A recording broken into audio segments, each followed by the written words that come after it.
Hi, this is Steve with CQ Game Birds. We're continuing our cooking series of wild game. My wife thought it would be a good idea. We were out fishing, a couple weeks ago, and she said we ought to do catfish on one of the cooking shows. So, what we're going to do is we're going to do a fish taco with our catfish. Just something a little bit different.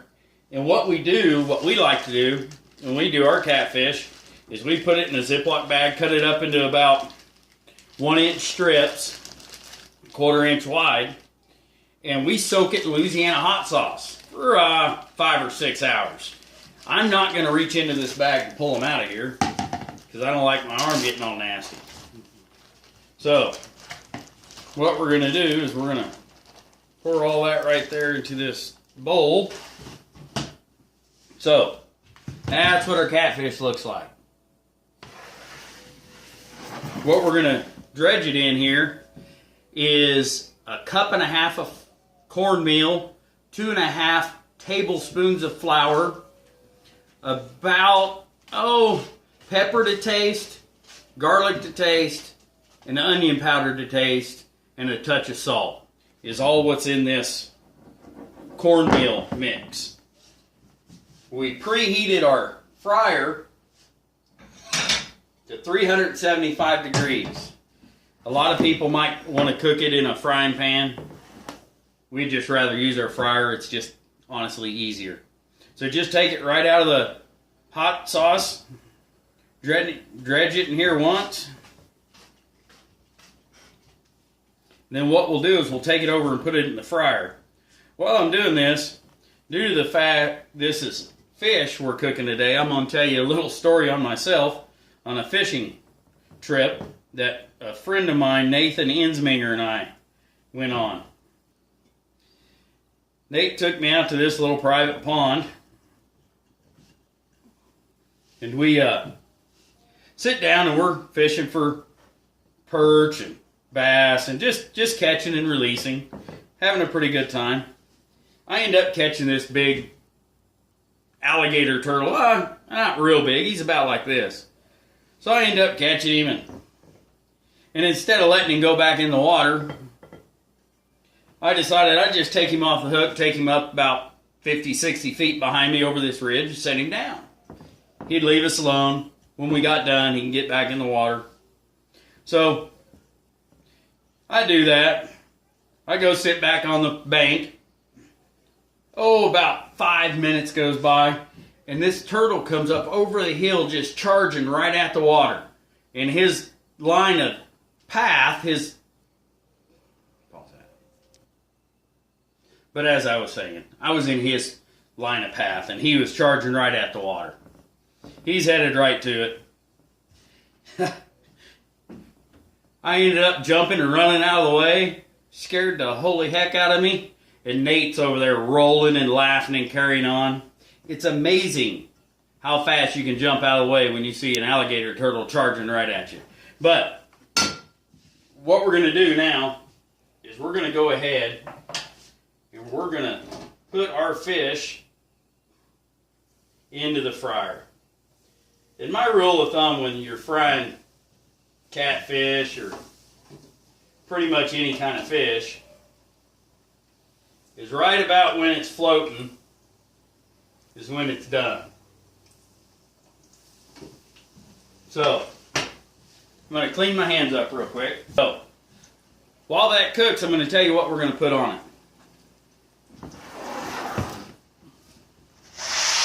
What we've done here is we've cut 1/2 head of purple cabbage and 1/2 head of green cabbage up.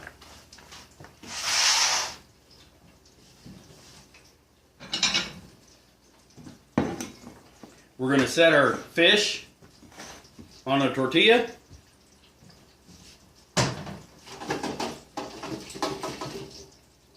We're going to top it with tomatillo salsa. What's in the tomatillo salsa is 1 pound of tomatillos, 1 small onion, garlic clove, which you take and you set your oven at 400 degrees, spray them down with oil, salt and pepper them lightly, Put them in the oven and roast them for 15 to 20 minutes, just until they start to soften and turn brown. Then you throw them in your food processor. And then you take the juice of 1 lemon, 1 lime, jalapeno, seeded and veined, and you blend that up, pulsing it. You don't puree it, you just pulse it, just enough to get a good salsa out of it. So,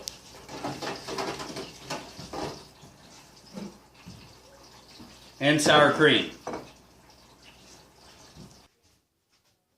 Okay, our catfish is out of the fryer. Now, what I like to do is I like to take a little sour cream, put it on the bottom, instead of trying to put it on the top and fight with it the whole time. Put a little sour cream on the bottom of it. Line a few pieces of fish on there, like so. Take your cabbage. Here's your fish on your tortilla. Take a little bit of cabbage. Line the top of it with a little bit of your cabbage. Your tomatillo salsa.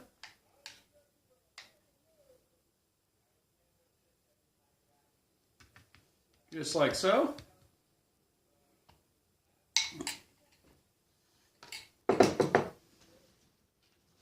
And there is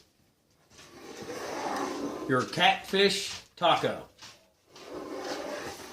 So I'm going to go ahead and try this real quick because I really like these.